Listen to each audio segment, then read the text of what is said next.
Hi hello மக்களே, welcome back to our channel. இன்றைக்கி சேனலில் என்ன பார்க்க போகிறோன்னா, நாங்கள் ஏற்காடு ஆல்ரெடி போயிருந்தோம்லங்க. அந்த வீடியோவில் நான் உங்களுக்கு இன்றைக்கி அண்ணா பார்க்குக்கு போயிருந்தோம். அந்த அண்ணா பார்க்கில் என்னென்ன பார்த்தோம் அப்படின்றது தாங்க.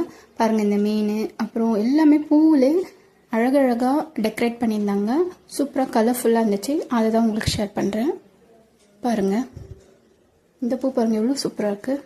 இதுமாதிரி ஒரு பூவும் வித்தியாசமாக சூப்பராக இருந்துச்சுங்க. இந்த பூக்களை பாருங்கள், க்யூட்டாக அழகாக இருக்குது கலரு. இதோட ஃபுல் வீடியோ நம்ம சேனலில் போட்டிருக்கேன், லிங்க் கொடுக்குறேன், பார்க்காதவங்க போய் பாருங்கள். எல்லாமே சூப்பராக இருக்கும். அதில் ஃபுல்லாக அண்ணா பார்க்கில் என்னென்ன இருந்துச்சு நான் போட்டிருக்கேன். தொடர்ந்து நம்ம சேனலை பாருங்கள். சப்ஸ்கிரைப் பண்ணாதவங்க நம்ம சேனலுக்கு சப்ஸ்கிரைப் பண்ணுங்கள். கூடவே பெல் ஐக்கானை ப்ரெஸ் பண்ணுங்கள். அப்போ தான் நெக்ஸ்ட் போடுற வீடியோ உங்களுக்கு தொடர்ந்து வரும். இந்த வீடியோ பிடிச்சிருந்தால் லைக் அண்ட் ஷேர் பண்ணுங்கள்.